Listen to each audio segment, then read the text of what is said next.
Hello, welcome back to my channel. I'm the Spell Singer, and this is a new review of a game book by another new author who has kindly sent me their copy. Now, this review is going to give you a quick look at this book and title. I will read the blurb, we'll go through that plot, and then we'll talk a bit about the game mechanics and the adventure sheet.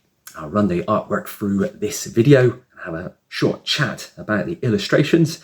And then I'll talk about some of my own likes and dislikes, some fun facts, and we'll finish on a summary and score for Lost in the City. So yeah, this is book one. And this is by author Joseph Fry. Joseph Fry is kind of unique because he not only wrote the book, but he also did all the illustrations. So he did the cover and obviously all the internal work as well. So yeah, Joseph Fry is a man of many talents. It's quite a new book as well. This one came out in 2025, and he kindly emailed me just out of the blue and said he saw the channel and wondered if this would find its way as a review on the channel. So of course I jumped at the chance, and he sent it to me, and this is going to be the review for Lost in the City. Right, let's read the blurb. So first off, it says here, will you make it out alive? You are lost in a drizzly, neon-lit city that is fraught with shadowy criminal organisations, gangs roving about in the sewers, enforcers prowling the streets, and all manner of danger. In this gamebook, it is up to you to decide how you spend your time in this city, where you go, how you make and spend your money, and whether you choose to try and escape, fight the system, or just soak up the sights. With a wealth of tools and items to discover on your journey, you will have the power to stack the odds in your favour. Okay, yeah, so that was the blurb. Now, the plot for Lost in the City. So this is the first book, as I mentioned, by Joseph Fry, and it has you exploring this kind of modern era city, spanning basement shops, skyscrapers, lots of dark alleys, and after a few wrong turns, you kind of find yourself lost, in this great city, with no real recollection of how you got there. So when nothing starts to look familiar, it becomes apparent that you've got to find your way out of this bustling metropolis. Any way you can, really. Armed with a single quarter, you can use this to barter and battle, puzzle solve your way through to the safety, while avoiding all the different gangs and enforcers and being chipped. Now, the original goal of the game was to sort of make some money to take a train ride back home, but it soon became clear with author Mr. Joseph Fry that perhaps it kind of lacked a bit of drama, so then Fry obviously added in all the enemies, the mystery and all the intrigue to bring his world to life. Now, there was a few different ways to finish this book. There's lots of special gear to pick up, and the coins, these quarters, it's kind of like what's used for the randomness instead of a dice. Although you can use, obviously, dice, you can just roll a dice, and odds for heads and even for tails, if you like. But it's really the only game book that I've come across that uses this mechanic. So it's quite smart, quite unique. So well done, Mr. Fry. Right, the game mechanics and the adventure sheet for Lost in the City. So now that you know a bit about this quarter, or these coin that you can use, what you do within the city is really up to you. There are several endings, like I mentioned, lots of multiple enemies to battle, and money to be earned, items to be made use of, and all of this will aid you in uncovering the secrets to the city. The primary tool is this coin, your quarter, so no dice required as such, although you could use one if you prefer, like I mentioned, but it's recommended to have a coin for that extra interaction. It's a single mechanic required to play the game. You don't really need anything else. So flipping that coin will be the mechanic that not only determines battles, as the single mechanic, but also sort of paves the route that you're going to take. So this is a world governed by the law of chance. It is also suggested you keep a map of your progress for future playthroughs, but this is all you need really, just a map, a pencil and a single coin. The quarters or the coins are the form of currency Lost in the City. And you can either tally these, or if you're feeling really interactive, you could grab some actual physical coins and just pile them up and add to them or lose them as necessary while you play through this game book. The quarters and coins that you flip are considered sort of separate, so if you run out of quarters in the actual game, you can still flip one when required in the story, in the narrative. And at times you are asked to flip as many coins as you have quarters, so it's preferable to sort of gather as many of these as you can. Items as well, so these can be purchased, sold, rewarded, or lost. So you've got a whole host of items. And at the back of this book, from this little video you can see here, is a record of all the items and their purpose. As you can see, there's a whole array of interesting equipment to be picked up or purchased. And outside of combat, you can use any number of these items at any time. So yeah, really cool list of items to pick up on your way. And there are also key items. And these are shown as shapes to be sort of drawn on your adventure sheet. So unlike items, they cannot be sold or lost unless you've been advised in the book. And they're kind of separate from your items. There's no real limit to the key items, and their purpose is to sort of track your abilities. So a bit like the code words used in the fighting fantasy books. And finally, there's this story mode. If there is an interest there for you, you can follow the story, or you can just wander in and explore this world. So yeah, you can kind of choose. And the way you do this is right at the beginning, paragraph 1. Your story mode is kicked off by approaching this strange woman carrying an umbrella. So right at the beginning, if you are of that mind, you just want to explore, you can do that, have a bit of fun, or you can sort of follow the story mode and check out this woman in the red. See what her game is. So yeah, as a side mission, there are several achievements that you can unlock as well, similar to the style of a computer game. So from this image here, you can see all the different things you can kind of unlock as you play through it. And it's purely for fun, it makes no real difference to the actual game, but it's a nice addition for those of us looking to get that 100% finish. Now, there's no actual adventure sheet as such, but there is this kind of recommended image, this kind of recommended layout, which you can see here. It's kind of best way to manage your possessions.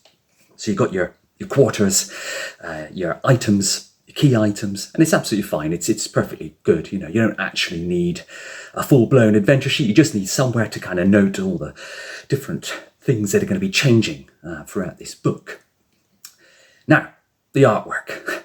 The artwork for this book. So Fry, like I say, illustrated the entire book.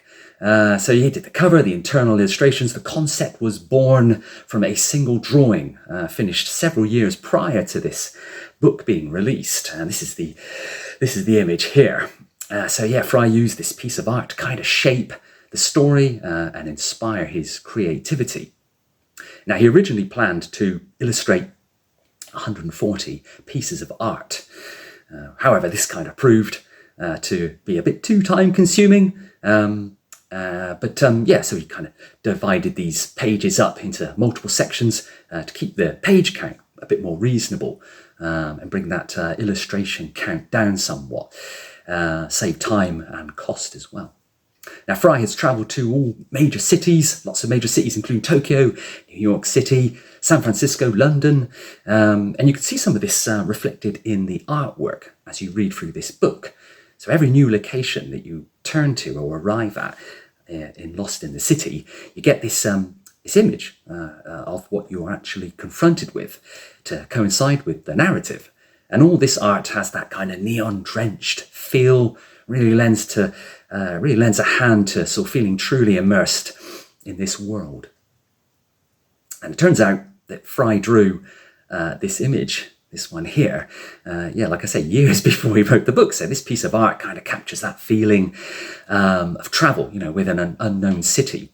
The premise of the story, essentially.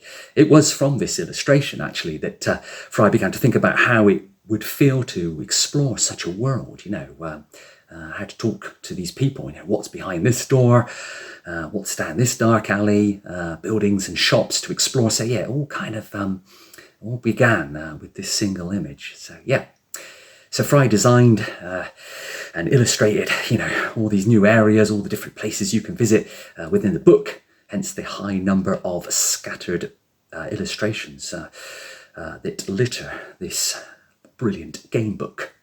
Now, of course, I've got a favourite picture, which is on reference 37, so I'll read, it's this one here, I'll read it to you so you can get an idea of where this piece of art came from. So here it says, the Capitol building is immediately visible after stepping off the train. It looks completely out of place with the rest of the city. In fact, so do the rest of the buildings that are built in this section of the city. You note that large walls box this section of the city in. The train station may very well be the only way in. The Capitol building is heavily guarded with enforcers. Entering without some element of sneakiness could be the end of you. And then, of course, you get all the options. But I do like the colour. I love how you've got the reflecting water. The building's reflected in the water. It just really jumped out at me. All the artwork is tip-top, but this one kind of just stood out for me. Okay, my own likes and dislikes for this book. So this game book boasts an intriguing array of additions. So as well as obviously the standard story, you've got 50 unique items to use. You've got 40 plus hand-drawn illustrations. There are 5 districts to explore.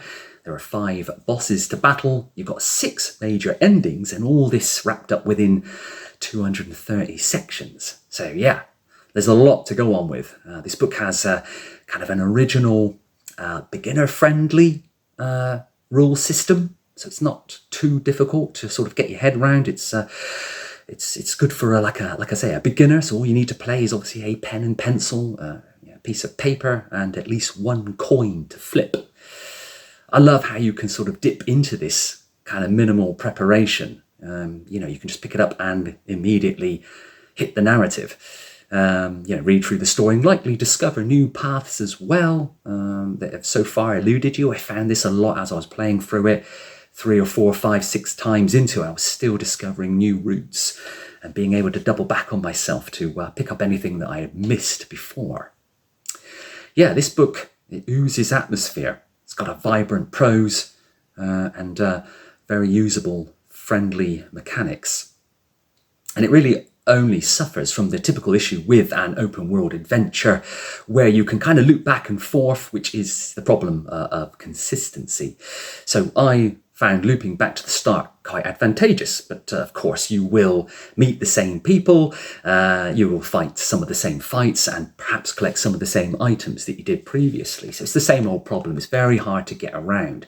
It's a tough issue to fix. You can only really do that by you can only really achieve that fix by maybe doubling your book size and having like additional references to accommodate the inconsistencies. But I didn't mind it because I quite liked getting to a point, realizing I didn't have a key item or a piece of information, and being able to work my way back through the map to a place where I kind of knew where I could buy this key item or whatever, and then carry on. So yeah, it's not the end. It's not so much as a dislike as an inconsistency.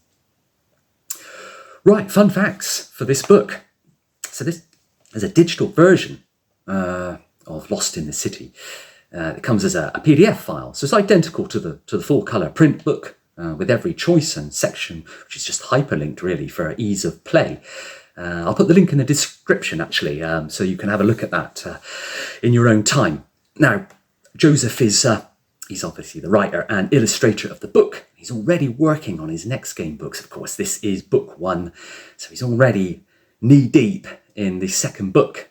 And there's even an interview by Duncan Thompson from September of 25, I'll add that in the links as well, actually. So that'll be in the description, so for you to have a look at. So, yeah. Also, check out the 100 Endings Book Club, where each month they play through different game books and then they discuss them on Discord or Reddit. It's kind of like a monthly discussion and playthrough of game books. And the 100 Endings Game Book Club, it started back in September 2025, I think it was. And then in December of 25, the new game book by new authors is obviously held by Joseph Fry. So yeah, well done, Mr. Fry. I will also put that in the description as well if you're interested. Now, much of the inspiration appears to have sort of derived from a mix of the digital and physical gaming world. So games like Pokemon, Halo, ODST, they were a huge inspiration for Lost in the City's atmosphere. And you can sort of see this in the book while you're exploring it. It's quite densely packed, lots of routes and regions, so you get that kind of game feel, you know, that kind of Pokemon exploration feel. And Fry discovered the Choose Your Own Adventure books when he was at school library, like most of us did. So you can sort of see the blend of interaction, fiction in book form, and then obviously the world building from these games that he was obviously playing. Yeah, so perhaps Choose Your Own Adventure, Halo and Pokemon laid the kind of groundwork, you know, that foundation for what would become the world of Lost in the City. Now, there's a quote from Joseph Fry, actually, which I'm going to read to you, which might explain a few things. So it says here, "I mistakenly thought I was creating something that did not exist and thus had to figure out from scratch how to add game mechanics on top of the Choose Your Own Adventure formula. It wasn't until after I had finished the first draft of my game book that I discovered the game book genre and could compare notes." So this fella wasn't obviously aware of obviously the world of game books until after that first draft. So that says a lot, really. I mean, you know, to be able to put something like this together without all that background knowledge of how intricate game books are these days is a testament to Mr. Fry's talent. Yeah, so yeah, those are the fun facts. Now, let's give a summary and score for this game book. Now, all in all, it's a great achievement. It stands well with its kind of refreshing modern urban setting, which I really enjoyed.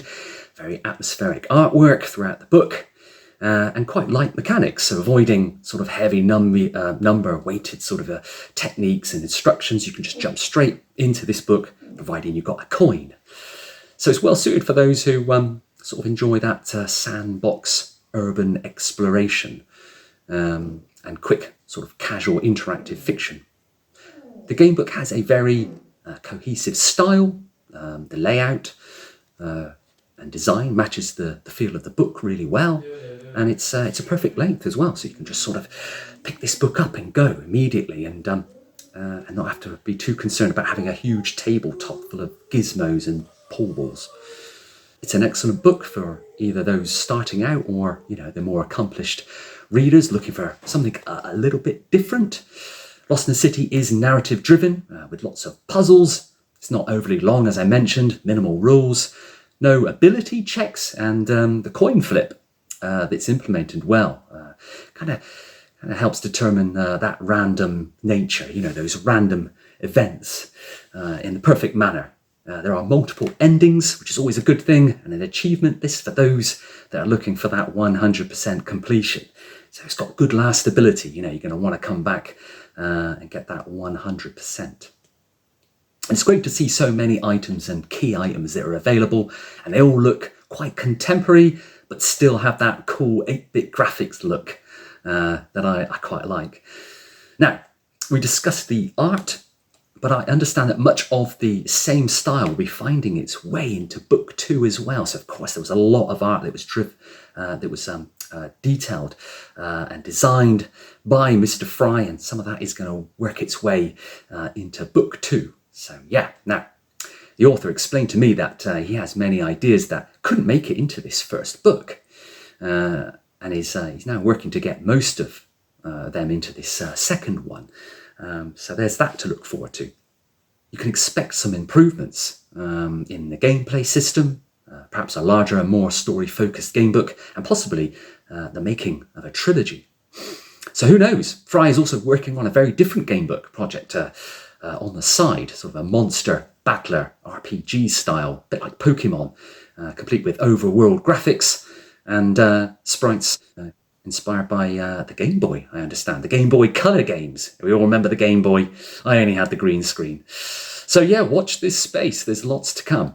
And now overall, I had much fun exploring this open world gamebook, and I'm already hoping that Mr. Fry will be sending me book 2 when he's finished, of course. So I recommend this to anyone who kind of grew up with these books and wishes to inspire a new audience, but also anyone who just wants to lose themselves in a world of mystery and nostalgia. So I'm going to give this book a very high 7 out of 10. Well done, Mr. Fry. This is an excellent book. I highly recommend it. And that is my review for Lost in the City. I hope you liked it. So if you did, give this a thumbs up, but more importantly, put some comments into this video. I'd love to hear your thoughts, whether you already own this book, whether you're thinking about buying it based on the review. And if you like the channel, then share it out. And the next book I'm going to review will hopefully be the second book as and when it arrives. So catch me in that review.